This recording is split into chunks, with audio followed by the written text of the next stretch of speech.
안녕하세요, 선생님들. 셀프교육학 최원희입니다. 이번 시간부터 해서 총 5회에 걸쳐서 기출 리메이크 특강이 진행이 되는데요. 말씀드렸던 것과 같이 2021학년도부터 시작을 해서 25학년도까지 순차적으로 유튜브에 강의가 업로드될 예정입니다. 또한 기출 이론들이 다시 한번 출제될 것들을 대비해서 회당 2문제씩 기출 리메이크 문제가 제공이 됩니다. 따라서 선생님들 이 강의에 앞서서 반드시 기출문제를 풀어주시고 그 다음에 카페에 업로드되어 있는 기출 리메이크 문제도 간단하게 풀어보셨으면 좋겠어요. 사실 모든 것들을 다 쓰기에는 시간이 조금은 없으실 수 있으니까 간단하게 개조식 즉 목차화를 통해서 문제를 푸셔도 충분하니까 꼭 강의에 앞서서 문제를 풀어주셨으면 좋겠습니다.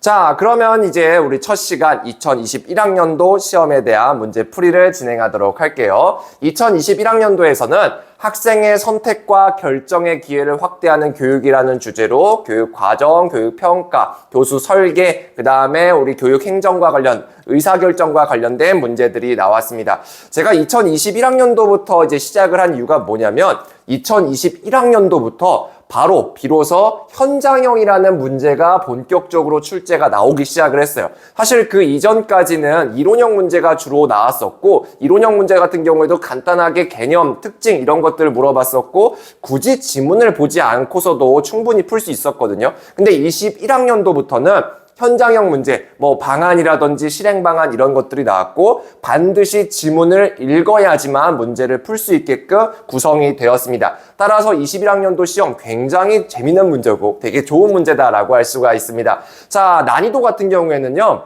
사실 이때 체감 난이도는 굉장히 높았습니다. 왜냐하면 그 이전까지 이론형 문제가 나오다가 현장형 문제가 나오니까 그것 때문에 어색함이 들 수도 있고요. 그 다음에 이론도 보면 스나이더의 모형이라든지 그 다음에 의사결정 모형 사실은 그 이전까지는 그렇게까지 주목받지 않았던 이론들이 나왔었어요. 그러다 보니까 굉장히 문제가 어렵게 느껴졌다라고 말씀을 드릴 수가 있을 것 같습니다. 특히나 우리 소주제 1 같은 경우에는 스나이더 모형이 나왔었기 때문에 그것을 공부하지 않았던 선생님들은 굉장히 좀 어렵게 느끼셨을 것 같고요. 그 다음에 의사결정 모형 역시도 문제가 쉽지 않았었어요. 물론 소주제 2, 소주제 3 같은 경우에도 실행 방안, 지원하는 방안 이런 것들이 나왔기 때문에 선생님들이 쉽게 쓰기에는 조금은 어려웠다라는 말씀을 드립니다. 자, 그래서 이번 문제 같은 경우에 우리가 풀이를 할 때 가장 큰 핵심은 뭐냐?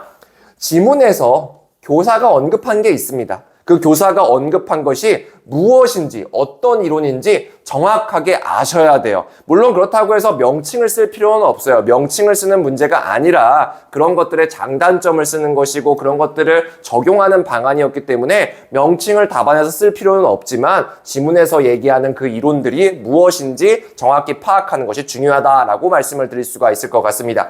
자, 또한 이때부터 이제 현장형 문제가 본격화되기 시작하는데요. 현장형 문제 같은 경우에는 최대한 구체적으로 쓰는 것이 핵심이에요. 구체적. 그러면 구체적으로 쓰는 것이 뭐냐라고 했을 때 저는 딱 이렇게 말씀드릴 수가 있을 것 같아요. 여러분들의 답안, 그것을 교육학을 전혀 모르는 사람들이 봐더라도 이거 이렇게 하면 되겠네 라고 이해될 수 있는 정도면 그것이 바로 구체적이다 라고 할 수가 있습니다. 따라서 우리가 지문을 열심히 읽고 구체적으로 쓰는 것, 이것이 21학년도 시험의 키포인트였다라고 말씀을 드릴 수 있을 것 같아요. 자, 그럼 우리 이제 문제를 본격적으로 한번 풀어봅시다. 자, 다음은 땡땡 고등학교에 재직하고 있는 김 교사가 대학 시절 친구 최 교사에게 쓴 이메일의 일부이다. 이 내용을 읽고 학생의 선택과 결정의 기회를 확대하는 교육이라는 주제로 과정, 평가, 수업, 설계, 학교의 의사결정을 구성요소로 해서 서본결 갖추어 보세요 라고 얘기하고 있습니다. 자, 이렇게 먼저 큰 주제가 나왔어요. 그러면 저는 어떻게 한다고 했습니까? 저는 일단은 이 큰 주제를 한번 초안에다가 씁니다. 그 다음에 적절하게 과정, 평가, 설계, 의사결정 측면에서 적당하게 분량을 나눠놔요. 그럼 이 정도로 나눠놓을 수가 있겠죠. 학생의 선택과 결정의 기회를 확대하는 교육 이렇게 쓰면서 오늘은 이런 주제가 나왔구나. 그리고 적절하게 4가지 소주제를 적정한 분량으로 이렇게 나눠주시면 될 것 같아요. 자, 그 다음에 이제 지문을 읽은 것이 아니라 문제를 보면서 오늘 문제가 뭐 나왔는지 한번 확인해야 될 텐데요. 자, 한번 보도록 할게요. 교육과정 운영 관점을 스나이더 외의 분류에 근거할 때 김 교사가 언급한 기존 관점의 장점과 단점, 그 다음에 새롭게 관심을 가지게 된 관점에 적합한 교육과정 운영 방안 두 가지입니다. 자, 그러면 우리가 초안에다가 이렇게 쓸 수가 있을 것 같아요. 기존 관점, 장점, 단점 이렇게 장단 쓰시면 되고요. 자, 그 다음에 하나 새로운 관점이에요. 새로운 관점, 운영 방안. 운영 방안 이렇게 해서 필요하다고 하면 두 가지 이렇게 써주시면 될 것 같습니다. 자, 그 다음에 이제 두 번째 같은 경우에는 김 교사가 적용하고자 하는 평가 방식이 학생에게 줄 수 있는 교육적인 효과 두 가지입니다. 그리고 이 평가를 수업에서 실행하는 방안이에요. 김 교사가 뭔가 적용하려고 하나 봐요. 그러면 그 평가 방식이 학생에게 줄 수 있는 교육적인 효과 두 가지입니다. 그 다음에 그 평가 방식을 실제 수업에서 실행하는 방안이기 때문에 역시 현장형 문제다라고 볼 수가 있을 것 같습니다. 자, 어쨌든 우리가 소주제를 이렇게 읽으면서 문제를 읽으면서 내가 실제로 써야 되는 것들이 이런 거는 것이구나 라고 확인해 주시면 될 것 같아요. 자, 그러면 우리가 아까 썼었던 그 초안에 대한 밑그림에다가 이 정도 형태로 쓸 수가 있습니다. 기존 관점의 장단점과 새로운 관점의 운영 방안, 그 다음에 적용 평가 방식의 교육적인 효과, 그 다음에 이 평가의 수업 실행 방안, 간단하게 쓰셔도 돼요. 물론 선생님들이 이렇게 쓰면서 몇 가지를 써야 되는지 잘 헷갈릴 수가 있으면 옆에다가 이렇게 숫자라도 써주시면 그런 실수들은 최소화될 수 있을 것 같습니다. 자, 이걸 쓰면서 지금 답을 쓰라는 게 아니에요. 문제에서 무엇을 물어보는지 확인만 하는 용도입니다. 자, 그 다음에 이제 두 번째로 봅시다. 세 번째, 네 번째를 보도록 합시다. 김 교사가 온라인 수업을 할 건가 봐요. 김 교사가 온라인 수업을 위해서 추가로 파악하고자 하는 학생의 특성과 학습 환경인데 구체적인 예시래요. 구체적인 예시. 자, 그 다음에 김 교사가 하고자 하는 수업 뭔가 있나 봐요. 근데 거기서 토론 게시판을 활용해서 학생을 지원할 수 있는 방안이에요. 단순 토론 게시판 활용 방안이 아니라 토론 게시판을 활용을 해서 애들을 지원할 수 있는 구체적인 방안입니다. 근데 뭐냐? 김 교사가 하고자 하는 수업에서 라고 하는 겁니다. 자, 그 다음에 이제 네 번째. A안과 B안 뭔가 있습니다. A안과 B안에 해당하는 의사결정 모형의 단점을 각각 한 가지예요. 그러니까 A안에 따랐을 때도 단점 하나, B안에 따랐을 때도 단점 하나 이렇게 제시하면 될 것 같고요. 김 교사가 B안에 따라서 애들의 요구를 반영하기 위해서 제안할 수 있는 구체적인 방안입니다. B안을 따를 겁니다. 근데 아이들의 요구를 반영할 수 있는 방안, 이것들을 써보시는 것이라고 할 수가 있어요. 자, 그러면 역시나 또 간단하게 우리가 문제에서 물어보는 거 이렇게 써볼 수가 있을 것 같습니다. 온라인 수업이한 추가 특성, 추가 파악 예시, 학생 지원 방안, A안, B안 이런 것들을 하면서 우리가 오늘 문제에서는 이런 것들을 물어보는구나 라고 확인해 주시면 될 것 같아요. 자, 그럼 이제 지문을 보면서 여기다가 답을 내보도록 합시다. 보고 싶은 친구에게 학생의 선택과 결정의 기회를 확대하기 위해서 우리 학교가 학교 운영 계획을 전체적으로 다시 세우고 있답니다. 그 과정에서 나는 교육과정 운영, 평가 방안, 수업 설계 등을 고민했고 교사 협의에도 참여했어. 구체적인 내용들은 없습니다. 이어서 보도록 하죠. 그동안의 교육과정 운영을 되돌아보니까 운영에 대한 나의 관점이 달라진 것 같아. 이제 집중해야 되겠죠. 교직생활 초기에는 국가교육과정의 내용을 있는 그대로 실행하는 그 관점에 따라서 내가 운영을 했습니다. 그런데 내가 새롭게 관심을 가지게 된 관점은 교사와 학생이 함께 생성하는 교육적 경험으로 보는 거야. 나는 이제 이 관점에 따라서 교육과정을 운영해야 되겠어 라고 하고 있습니다. 자, 여러분들 지금 명칭을 물어본 게 아니에요. 명칭을 물어본 게 아니기 때문에 사실 여기에 대해서 쫄 필요는 없습니다. 내가 스나이더 분류 모르는데 모를 수 있어요. 근데 우리가 어쨌든 기존에 있는 관점은 국가교육과정에 있는 것들을 있는 그대로 하는 것이고 새로운 관점은 뭔진 모르겠지만 교사와 학생이 함께 만들어가는 거래요. 자, 그래서 이렇게 두 가지로 나눠놓고 우리가 답을 쓰시면 될 것 같은데요. 자, 우리가 그러면 문제 딱 이렇게 풀 수가 있겠죠. 기존의 관점, 사실은 이거 스나이더 분류에 따랐을 때 충실도의 관점이에요. 충실도의 관점인데 그것을 모른다고 생각을 해봅시다. 모른다고 생각을 해볼게요. 국가교육과정을 있는 그대로 따르면 어떠한 장점이 있을까요? 일단 굉장히 되게 편할 것 같습니다. 교사로서는 사실 업무 부담이 그렇게 늘지 않을 수가 있어요. 그냥 국가교육과정 하라는 거 그냥 그대로 따르면 되니까요. 자, 또한 어떤 장점이 있겠어요? 통일성, 일관성 이런 거 확보할 때 굉장히 장점이 있어요. 통일성, 일관성. 그 다음에 뭐 설계가 편함, 설계 편함, 설계 및 운영이 용이하다, 뭐 이런 것들을 답에서 쓸 수가 있겠죠. 하지만 단점은 뭐예요? 단점. 국가가 하라는 대로 그대로 따르게 되면 교사 측면에 있어서는 약간은 사기가 좀 저하되지 않겠습니까? 왜 그럴까요? 자율성이 제약이 되잖아요. 자율성이 제약이 되다 보니까 사기가 저하되는 문제가 있어요. 자율성 제약. 그로 인해서 사기가 떨어질 수도 있고요. 자, 또한 사실은 국가교육과정은 좀 고정되어 있잖아요. 그러다 보니까 지식 변화에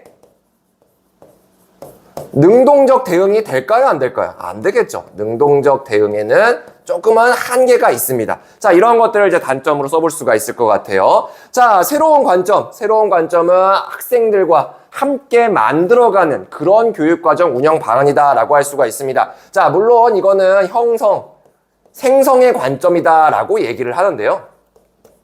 이러한 관점에 따라서 교육과정을 운영하는 방안을 우리가 생각해 볼 필요가 있습니다. 자, 물론 이런 것들을 할 때 교사와 학생이 함께 만들어가는 것이라면 무엇이든 답이 될 수가 있어요. 근데 뭐 저 같은 경우에는 이거를 좀 저는 이제 여러 가지 측면으로 나누는 것을 좋아하니까 이렇게 두 가지로 한번 생각해 봤습니다. 하나, 교과 내 활동에서 어떻게 바꿀 건지. 자, 또한 두 번째, 교과 외 활동에서 어떻게 바꿀 건지. 사실 꼭 교과 내, 교과 외로 구분할 필요는 없어요. 제가 이제 습관적으로 이렇게 측면을 나누는 것이 익숙하기 때문에 그렇습니다. 교과 내 같은 경우에는 우리 교사와 학생이 함께 만들어가는 거예요. 그러면 어떻게 좀 하면 좋겠어요? 아이들로 하여금 뭐 수요 조사를 합니다. 수요 조사를 해서 그것에 맞게 수업을 운영하는 방법들이 있습니다. 그러니까 수업 주제를 아이들의 수요를 받았습니다. 주제에 대해서 수요를 받고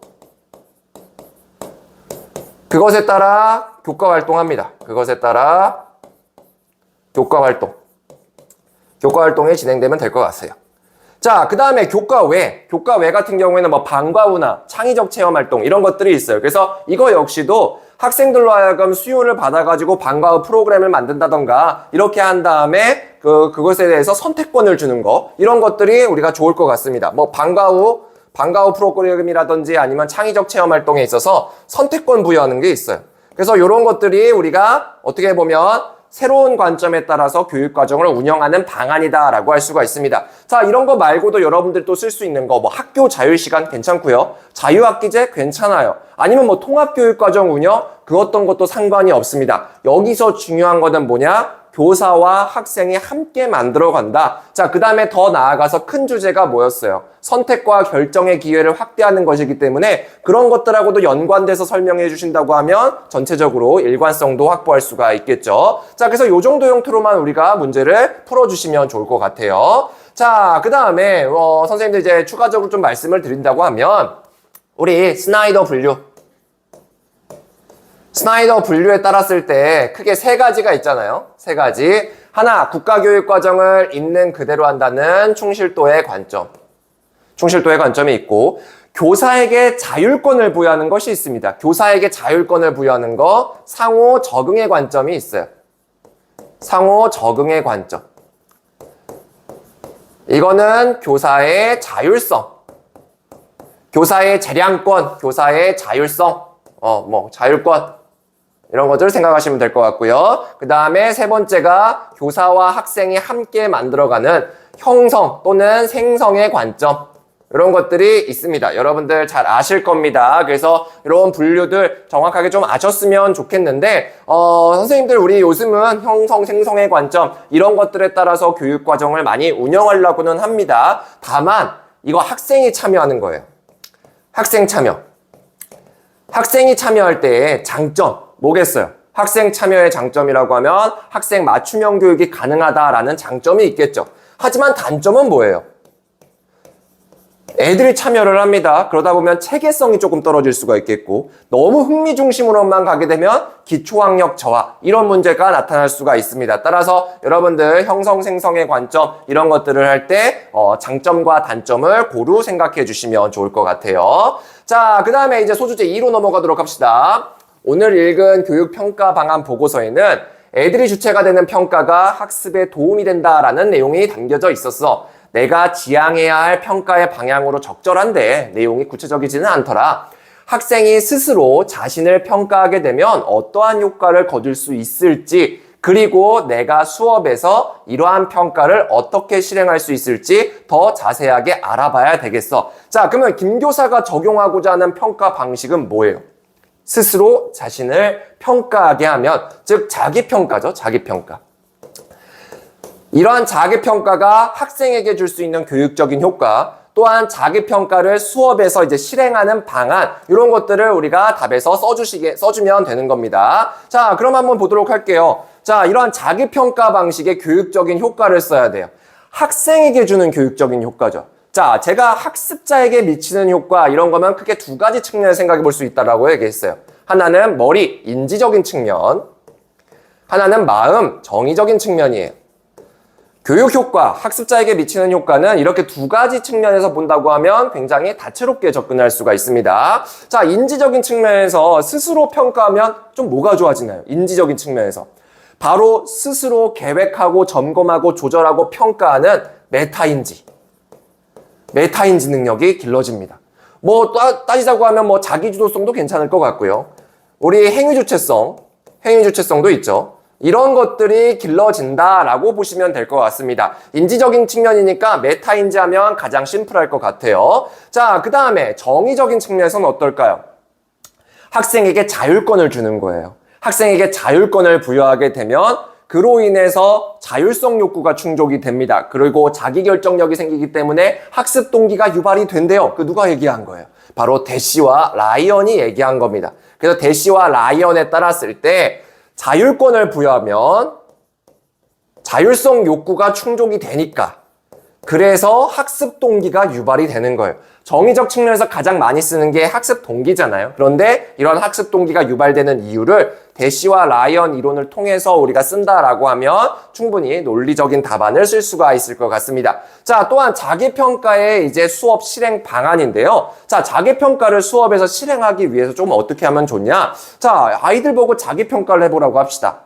그러면 예? 이럴 거예요. 먼저 자기평가의 뭐 사례, 이런 것들 제공해 줄 수 있겠고, 아니면 자기평가라고 하면 아이들이 어떻게 할 줄 몰라 한단 말이에요. 뭐 매뉴얼도 괜찮습니다. 매뉴얼도 좋고요. 이 매뉴얼에는 자기평가의 기준, 지표, 이런 것들이 들어가 있을 거예요. 자, 이런 것들을 우리가 수업에서 실행할 때 먼저 아이들에게 자기평가의 방안들, 이런 것들을 알려주면 좋을 것 같고요. 자, 또한 자기평가를 이렇게 실행하는 과정에서 어떤 문제가 있을 수 있어요. 아이들이 잘 못한단 말이에요. 그러면 선생님들이 해줄 수 있는 거, 관찰해주고, 혹시 산으로 가고 있으면 피드백, 이런 것들 해줄 수가 있겠죠. 그래서 우리가 자기평가를 수업에서 실행하는 방안 먼저 알려준다. 그 다음에 수업하는 그 도중 중에, 평가하는 도중 중에 애들이 못하고 있으면 관찰해주거나 피드백해준다. 이런 것들이 적절한 수업 내에서의 실행 방안이다라고 볼 수가 있을 것 같습니다. 자, 우리가 그래서 이제 자기평가예요. 교육부에서 이 자기평가를 굉장히 강조하고 있습니다. 왜냐? 우리 요새 이공돌들 개정교육 과정에서 행위주체성이 강조되고 있습니다. 행위주체성, 이런 것들을 길러주기 위해서 평가 측면에서는 자기평가가 효과적이다라고 얘기를 하고 있는데, 자기평가의 장점, 아까 이미 나왔었죠. 인지적인 측면, 정의적인 측면, 이런 부분들이 있는데, 우리 자기평가 시에 유의점들이 있어요. 유의점. 자기평가를 할 때 조금은 자기평가를 수업에서 실행을 할 때 유의점, 제가 유의점 하면 예상 문제점을 한번 생각해 보시라라고 말씀을 드렸습니다. 자기평가할 때 뭔가 안 좋은 것들이 나오겠어요. 후하게 채점하는 거, 그죠? 자기 관대화 현상, 관대화 현상이 나타날 수가 있고요. 자, 그 다음에 대충 하는 거죠. 소위 말해서 대충 하는 거. 그렇기 때문에 이러한 예상 문제점들을 막기 위해서 해야 되는 거, 명확하게 채점 기준, 우리 채점 기준을 알려줘야 될 거예요. 루브릭이죠. 채점 기준, 지표, 이런 것들 알려줘야 될 것이고, 대충 하는 거 방지하기 위해서 아까처럼 나왔듯이 피드백, 관찰하고 피드백 해주는 거, 이런 것들이 자기평가 시의 유의점이다라고 할 수가 있습니다. 자기평가는 또 한 번 나올 수 있는 아주 중요한 이론이기 때문에 선생님들이 잘 정리해 주셨으면 좋겠어요. 자, 그러면 이와 관련해서 우리 리메이크 문제 한번 보도록 합시다. 자, 리메이크 문제 혹시 지금 안 푸셨던 선생님들은 잠깐 멈추시고 3분 또는 4분 동안 문제를 풀어주시면 좋을 것 같아요. 자, 먼저 봅시다. 교실 내에서 A 교사가 강조한 평가를 실천하는 방안 2가지. B교사의 언급을 고려했을 때, 자, 우리 B교사의 언급을 봐야 돼요. B교사의 언급을 고려했을 때 평가의 준비, 실행 시에 교사의 역할 2가지입니다. 자, 그러면 이거 A 교사, 네, 여기다 씁시다. 자, 우리 A 교사가 한 거니까 여기다 바로 쓸게요. 실천하는 방안 2가지. 그 다음에 여기 같은 경우에는 이제 준비하고 실행으로 구분할 수가 있을 것 같아요. 자, 그럼 A 교사 보도록 합시다. 2022 개정교육 과정에서는 학생이 자신의 학습 과정과 결과를 스스로 평가할 수 있는 기회를 제공할 것을 강조하고 있습니다. 학생이 주체가 되는 평가를 통해서 학생들은 미래 사회에 필요한 자기주도성을 함양할 수 있습니다. 자, 그렇기 때문에 지금 A 교사가 강조한 거 바로 학생이 주체가 되는 평가예요. 학생이 주체가 되는 평가를 실천하는 방법, 가장 대표적인 학생이 주체가 되는 평가의 가장 대표적인 거, 자기평가 있죠. 방금 나왔듯이. 자, 그 다음에 나만 평가하는 게 아니라 내 친구들 평가하는 거, 바로 동료평가가 있습니다. 그래서 자기평가, 동료평가가 학생이 주체가 되는 평가의 가장 대표적인 예시다라고 볼 수가 있을 것 같고요. 자, 비교사 봅시다. 맞아요. 하지만 학생이 주체가 되는 활동은 언제나 학생별 교육 격차로 이어질 수 있으니까 준비, 실행할 때 교사의 적극적인 역할이 필요합니다. 비교사의 언급을 고려했더니 비교사는 학생별 교육 격차 문제를 예견하고 있어요. 이걸 우려하고 있습니다. 그러면 학생 간 교육 격차가 발생하지 않도록 준비, 실행, 학생이 주체가 되는 평가를 준비하고 실행할 때 교사는 무슨 역할을 해야 되냐라는 부분입니다. 역시나 아까 나왔듯이 우리 준비 단계에서 교육 격차가 안 나오지려면 학생들이 이 평가 방식에 대해서 명확하게 이해할 수 있어야 돼요. 그렇기 때문에 사례를 제시한다거나 아니면 같이 채점 기준을 만들어 보는 거, 이런 것들도 준비 단계에서의 교사의 역할이다라고 볼 수가 있겠고, 실행 시에도 마찬가지죠. 실행 시에도 이제 학생이 혹시나 대충 하거나 잘 못하거나 그런 것들을 방지하기 위해서 우리가 피드백을 해줄 수가 있습니다. 자, 그러면 이제 답을 보도록 할게요. 2022 개정교육 과정의 현장 안착을 위해서 학생이 주체가 되는 평가를 적극 활용할 필요가 있다. 이게 제가 도입 문장이다라고 말씀을 드렸습니다. 바로 답 시작하기보다는 이런 인트로 문장을 하는 것이 좋죠. 자, 그 다음에 학생이 주체가 되는 평가의 실천 방안은 다음과 같다. 자, 이제 답을 쓸 거예요 라고 안내해 주는 거죠. 첫째, 자기평가이다. 둘째, 동료평가이다. 자, 근데 선생님들 이렇게 뭔가 명칭만 쓰지 마시고 명칭과 더불어서 우리가 문제에서 묻진 않았지만 그래도 이 평가 방식이 뭔지 간단하게 설명해 주는 것도 굉장히 좋은 거예요. 그래서 좀 이런 것들이 습관화됐으면 좋겠습니다. 명칭, 유형 이런 것들 있잖아요. 그래서 이런 것들은 꼭 구현을 해주셨으면 좋겠습니다. 자, 한편 학생이 주체가 되는 평가는 비교사의 언급처럼 교육 격차를 유발할 수가 있어요. 학생별 평가 이해도나 능력 차이 때문에 교육 격차가 발생할 수 있는데, 이러한 우려를 고려했을 때 교사의 역할은 다음과 같다. 첫 번째, 평가 준비 시에는 애들의 평가 이해도를 높일 수 있도록 평가 예시를 제공하거나 학생과 함께 평가 기준을 만든다예요. 자, 우리 오늘 구체적인 답안을 쓰는 게 중요하다라고 했는데, 구체적인 답안, 아까 교육학을 모르는 제3자도 이해할 수 있는 방안이다라고 얘기를 했습니다. 자, 그러면 그런 방안에는 뭐가 들어가 있어야 되느냐? 명확하게 목적이 들어가 있어야 돼요. 목적, 골. 그리고 이 목적 달성을 위한 수단이 나와 있으면 됩니다. 이게 바로 구체적인 답안인 거예요. 자, 두 번째, 평가 실행 시에는 학생들이 평가 기준을 달리 적용하는 것을 방지하기 위해 이게 목적인 것이고, 그래서 평가 과정을 관찰하고 피드백해준다라고 하는 툴이 나오게 됩니다. 자, 이렇게 우리가 문제를 풀어나가시면 될 것 같아요. 자, 이렇게 선생님들 우리 리메이크 문제 꼭 다시 한번 풀어보시면서 선생님들의 문제 대응 능력을 높이 올려줬으면 좋겠습니다. 자, 그럼 이어서 소주제 3 보도록 합시다. 요즘 온라인 수업을 하게 되었어. 학기 초에 학생의 일반적인 특성과 상황은 조사를 했는데, 자, 애들의 일반적인 특성과 상황은 조사를 했대요. 온라인 수업과 관련한 학생의 특성과 학습 환경에 대해서 추가로 파악해야 되겠어. 그리고 학생이 자신만의 학습 목표를 설정하고 학습의 주체가 되는 수업을 어떻게 온라인에서 지원할 수 있을지 고민하다가 학습 과정 중에 나와 학생뿐만 아니라 학생들 간에도 소통이 이루어지도록 토론 게시판을 활용하도록 해. 지문 굉장히 잘 만들었어요. 굉장히 이 안에 많은 내용들이 들어가 있고 우리가 답에서 쓸 수 있는 방향성들도 굉장히 많이 찾을 수가 있습니다. 자, 그러면 이제 내용을 보도록 합시다. 우리가 일반적인 특성은 파악을 했는데 온라인 수업을 하기 위해서 추가적으로 파악해야 되는 학생의 특성과 환경의 특성, 이런 것들 예시를 한번 알아봐야 됩니다. 자, 그 다음에 김 교사가 하고자 하는 수업에서 토론 게시판을 활용을 해서 애들을 지원할 수 있는 방안입니다. 김 교사가 하고자 하는 수업이 뭐예요? 자신만의 학습 목표를 설정하고 학습의 주체가 되는 수업을 할 건데 이걸 하려고 했더니 아이들이 어때요? 잘 못한단 말이에요. 스스로 하는 거 이런 것들. 그러다 보니까 선생님이 토론 게시판을 활용해서 애들을 도와주고 싶단 말이에요. 그 방안을 쓰는 거 굉장히 어떻게 보면 디테일한 문제, 또 어떻게 보면 좀 어려운 문제다라고 볼 수가 있습니다. 자, 그러면 한번 답을 내도록 합시다. 온라인 수업을 위해서 추가적으로 파악하는 거. 학생의 특성, 그 다음에 환경적인 특성이 있어요. 자, 온라인 수업할 때 여러분들 학생의 특성 어떤 걸 좀 알아보면 좋겠어요? 학생의 특성이에요. 학생들의 능력이 될 수 있겠고, 학생들의 뭐랄까요, 동기, 이런 것들도 될 수 있겠죠.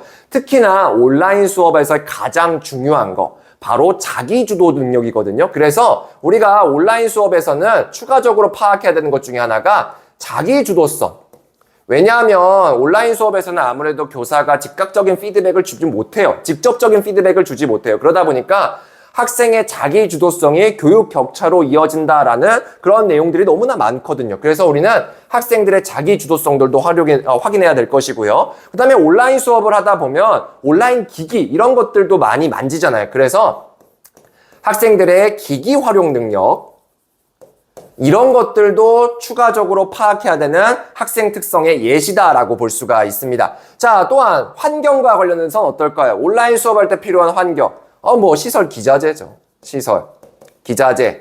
그러니까 이런 것들에 대해서 학생들이 가지고 있는지 여부, 또는 학생의 가정 내에서 네트워크 환경이 적절한지 여부, 이런 것들도 우리가 추가적으로 파악해야 되는 그런 예시다라고 볼 수가 있습니다. 자, 또한 이제 토론 게시판을 활용을 해서 학생을 지원할 건데 스스로 목표를 설정하고 학습의 주체가 되는 수업을 위해서 지원해 줘야 됩니다. 그러면 토론 게시판, 이런 인터넷 웹 게시판 이런 것들을 어떻게 하냐는 거예요. 저 같은 경우에는 문제에서 학습 과정 중에 나와 학생뿐만 아니라고 했으니까 교사 학생 간 또는 학생 간 이렇게 구분을 할 것 같아요.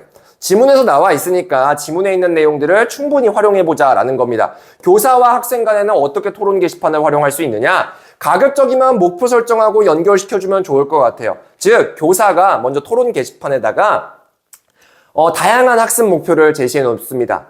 수준별로 제시해 놓는 게 좋겠죠. 그 다음에 토론 게시판에 비밀 댓글로 아이들이 자신에게 맞는 학습 목표를 선택해서 다는 거예요.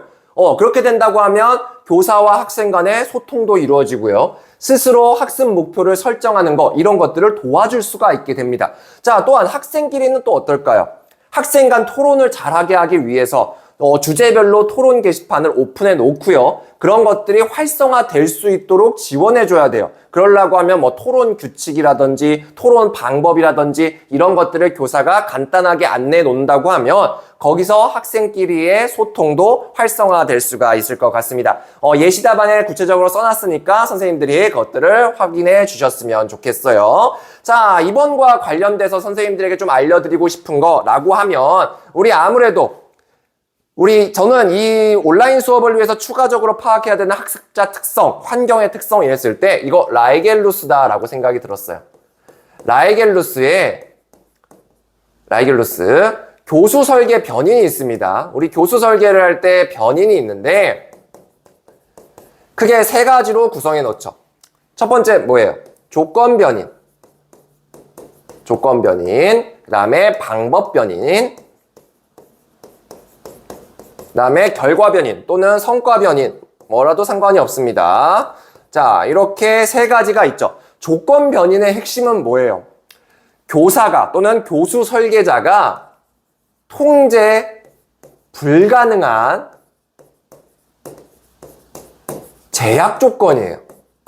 받아들일 수밖에 없는 제약 조건입니다. 구체적인 예시, 교과 내용 그 자체의 특성, 교과 내용의 순서 이런 얘기가 아니라 교과 내용이 가지고 있는 기본적인 본질적인 속성 이런 것들을 얘기합니다. 자, 또한 교과 목표. 사실은 지금 와서는 교과 목표가 변화할 수 있다라고 얘기하지만 라이그루스가 처음에 논의할 때는 그때는 교과 목표를 통제할 수가 없다라고 했었어요. 자, 그 다음에 학습자 특성 있죠. 학습자 특성. 그 다음에 환경. 학습 환경들, 시설이 됐든 뭐 이런 것들이 여기에 들어가게 됩니다. 그래서 조건 변인 선생님들이 이렇게 4가지 정도 꼭 아셨으면 좋겠고요. 자, 방법 변인 같은 경우에는 다시 3가지로 구분이 되죠. 조직 전략, 그러니까 내용의 순서 이런 것들과 관련된. 자, 그 다음에 전달 전략이 있고, 그 다음에 관리 전략 이런 것들이 있습니다. 간단하게 확인해 주시면 될 것 같고요. 성과 변인 같은 경우에도 한 3가지 또는 4가지가 있는데 우리가 교수 설계를 하고 나서 평가를 할 때, 그 교수 프로그램들의 평가를 할 때 일종의 평가 지표가 될 수가 있습니다. 뭐 효과성, 효율성, 매력성 이런 것들이 우리가 성과 변인의 뭐 구체적인 예시다라고 볼 수가 있습니다. 그래서 선생님들 라이글루스의 교수 설계 변인은 출제 가능성이 굉장히 높은 이론이기 때문에 우리가 간단하게라도 정리해 주셨으면 좋겠어요. 자, 그 다음에 이제 소주제 4로 넘어가도록 합시다. 교사협의회에서는 학교 운영에 학생들의 요구를 반영하는 방안에 대해서 논의를 했어. 다양한 의사결정 방식들이 제안되었는데 그중에 A안은 문제를 확인한 후에 목적과 세부 목표를 설정하고 가능한 대안들을 모두 다 탐색합니다. 그리고 각 대안에 따른 결과를 예측하고 비교해서 최적의 방안을 찾는 방식이었어. 자, 이런 것들 우리가 무슨 모형이라고 얘기를 해요? 합리 모형이라고 얘기를 합니다. 합리 모형이고요. 자, B안. 현실적인 소수의 대안들을 검토를 하고요. 부분적으로 수정을 하는 거예요. 그래서 현재의 문제 상황을 조금씩 개선하는 모형. 무슨 모형이에요? 점증 모형이죠. 점증 모형. 자, 많은 논의를 거친 끝에 우리는 B안으로 결정을 했어. 그래서 나는 B안에 따른 구체적인 방안을 다음 협의회 때 제안하기로 했어. 자, A안과 B안에 해당하는 의사결정 모형 방식의 각각 단점 쓰는 거예요. 합리 모형도 장단점이 있고요. 점증 모형도 장단점이 있는데 여기서는 단점만 일단 쓰는 것이었고요. 김 교사가 우리 점증 모형에 따라서 애들의 요구를 반영하기 위해서 제안할 수 있는 구체적인 방안을 쓰는 겁니다. 자, 그러면 뭐 우리 합리 모형과 점증 모형의 단점. 합리 모형 같은 경우에는 어때요? 모든 방안들을 다 탐색하고 거기에서 막 장단점 분석을 해가지고 최적에 대한 만드는 거? 이거 어떤 단점이 있을까요? 오래 걸리지 않을까요? 굉장히 오랜 시간이 걸립니다. 어떻게 보면 비효율적이에요. 비효율. 이게 A안, 합리 모형의 가장 큰 단점이다라고 볼 수가 있겠고, 자, B안, 점증 모형 같은 경우에는 어떤 단점이 있을 수 있겠어요? B안 같은 경우에는 현재의 문제 상황을 조금씩 개선하는 겁니다. 그러다 보니까 혁신적인 아이디어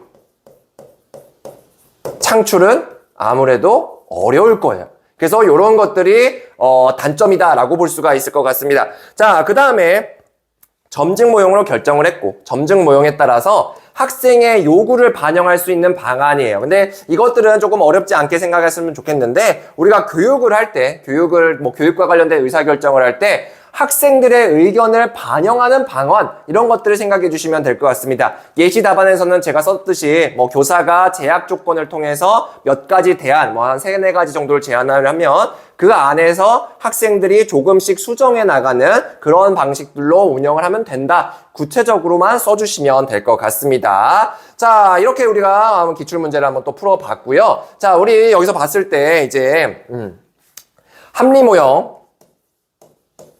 점증 모형이 있어요. 이제 이게 기출이 나왔었고 여기에 조금 더 최종 모형이라든지 이런 것들이 있지만 우리 이제 시험에서 가장 좀 출제가 유력한 유형이라고 보면 쓰레기통 모형이 있습니다. 쓰레기통 모형. 자, 쓰레기통 모형의 핵심은 뭡니까? 의사결정이 뭔가 합리적이거나 점증적으로 이루어지는 거 이런 게 아니라 바로 우연에 의해서 의사결정이 된다 라고 하는 것이 가장 큰 특징이잖아요. 문제가 있어요. 해결책도 있어요. 뭐 대안. 그 다음에 이거와 관련된 뭐 참여자들이 있습니다. 그리고 이 사람들이 의사결정을 하는 그 기회, 선택의 기회라고 하는데, 이러한 네 가지 것들이 뭔가 합리적인 순서에 따라서 이루어지는 것이 아니라 우연하게 모여서 갑자기 의사결정이 나온다라고 하는 것이 이 쓰레기통 모형이에요. 그래서 선생님들은 이 쓰레기통 모형에 대해서 잘 아실 필요가 있을 것 같습니다. 자, 그래서 우리가 리메이크 문제 같은 경우에는 쓰레기통 모형을 한번 내봤어요. A 장학사가 언급한 의사결정 모형이 나타나는 상황 두 가지, 그 다음에 그것을 예시와 함께 제시하세요. 이러한 모형에 따른 의사결정이 갖는 문제점 두 가지입니다. 자, A 장학사 뭐라고 했냐? 학교 현장과 교육청에서 모두 일해본 바 우리의 의사결정은 합리적이지도 않고 점증적이지도 않다라고 할 수가 있습니다. 의사결정은 우연하게 이루어집니다. 문제, 대안, 구성원, 의사결정의 기회가 갑자기 어느 순간 모여서 의사결정이 이루어지는 것이죠. 자, 이것이 바로 이제 쓰레기통 모형이다라고 할 수가 있습니다. 자, 그러면 쓰레기통 모형이 어느 상황에서 나타나냐라는 거예요. 우리 합리모형 같은 경우에 합리모형 굉장히 뭔가 합리적인 사람들이 모여가지고 여러 가지 대안들을 막 다 분석을 합니다. 자, 그 다음에 점증모형. 점증모형 같은 경우에는 예전의 사례들을 막 확인을 해서 거기서 조금씩 개선되는 그런 안들을 마련을 하는데, 이런 쓰레기통 모형이 만약에 점증모형, 합리모형 이전의 사례가 없으면 어떻게 되는 거예요? 또는 긴급한 상황이 되면 어떻게 되는 거예요? 바로 이런 상황에서는 합리모형도 점증모형도 할 수가 없습니다. 즉, 긴급한 상황, 전례가 없는 상황, 이런 데서는 우연에 의해서 우리가 의사결정이 나타나게 돼 있어요. 어떤 예시들이 있냐? 만약에 신생학교라고 봅시다. 신생학교에 학교폭력과 같은 뭔가 엄청난 일이 벌어졌어요. 근데 신생학교다 보니까 이전에 뭔가 처리해본 경험도 없고 마침 선생님들도 좀 신규가 많았다고 합시다. 그러면 이런 상황에서는 합리모형, 점증모형이 어렵고 우연에 의해서 의사결정이 나타나는 경우들이 굉장히 많아요. 자, 이런 것들이 있고요. 자, 두 번째, 우리가 이론적으로 보면 이런 쓰레기통 모형 같은 경우에 바로 코엔 등이 얘기했던 조직화된 무질서 조직 상황에서, 바로 이런 상황에서 쓰레기통 모형에 따라서 우리가 의사결정이 이루어집니다. 자, 조직화된 무질서 특징이 있다라고 했어요. 뭐였죠? 불분명한 목표가 불분명해야 되고, 그 다음에 기술, 그 안에 쓰는 기술들이 불확실해야 돼요. 자, 그 다음에 구성원들은 어때요? 굉장히 유동적입니다. 계속해서 바뀐다라는 거죠. 이렇게 세 가지. 불분명한 목표, 불확실한 기술, 유동적인 참여. 이렇게 세 가지가 있는 조직을 우리가 조직화된 무질서 조직이라고 하고, 이런 조직화된 무질서 조직에서 일어나는 의사결정을 바로 쓰레기통 모형에 따른 의사결정이다라고 얘기를 합니다. 자, 그러면 쓰레기통 모형에 따라서 의사결정을 할 때 문제점이 뭘까라는 겁니다. 자, 우연에 의해서 띵 튀어나왔어요. 구성원들이 보면 무슨 생각이 들까요? 더 좋은 게 있는데 왜 이걸로 하는 거지? 수용도가, 그 의사결정에 대한 수용도 굉장히 떨어질 겁니다. 자, 또한 분명히 엄청나게 좋은 게 있어요. 더 좋은 대안이 있음에도 불구하고 우연에 의해서 의사결정이 나왔기 때문에 그 의사결정은 아무래도 효과성이 떨어질 거예요. 그러니까 떨어질 수 있다라는 겁니다. 그러니까 이게 더 좋은 거가 있음에도 불구하고 그것들을 발견하지 못하게 되는 거, 이런 것들이 이제 쓰레기통 모형에 따른 문제점이다라고 볼 수가 있는 거죠. 자, 그래서 이제 해설을 보도록 할게요. 학교를 이해하기 위해서 학교에서 나타나는 의사결정 방식을 이해할 필요가 있다. A 장학사는 우연에 의해서 의사결정이 이루어지는 쓰레기통 모형을 언급하고 있는데, 이러한 쓰레기통 모형에 따른 의사결정이 나타나는 상황은 다음과 같습니다. 첫째, 이전의 사례가 없는 위기 상황을 제시할 수 있다. 자, 그 다음에 예를 들어, 왜냐하면 예시를 쓰라고 했으니까 여러분들 예시와 함께 쓰세요 라고 하면 이렇게 예를 들어 라고 꼭 써주셨으면 좋겠습니다.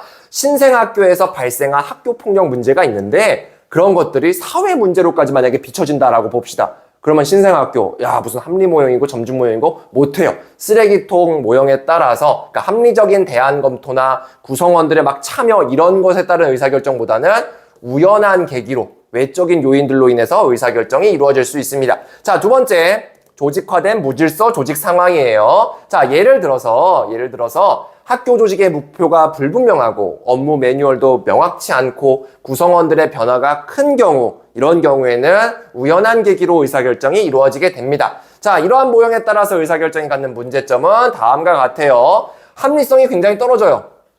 그래서 구성원들의 동의도 얻지 못합니다. 그러다 보니까 구성원들의 수용도가 낮을 수가 있어요. 자, 여러분들 이제 문제점 이런 거 쓸 때 이 뒷부분만 이렇게 쓰는 경우가 있거든요.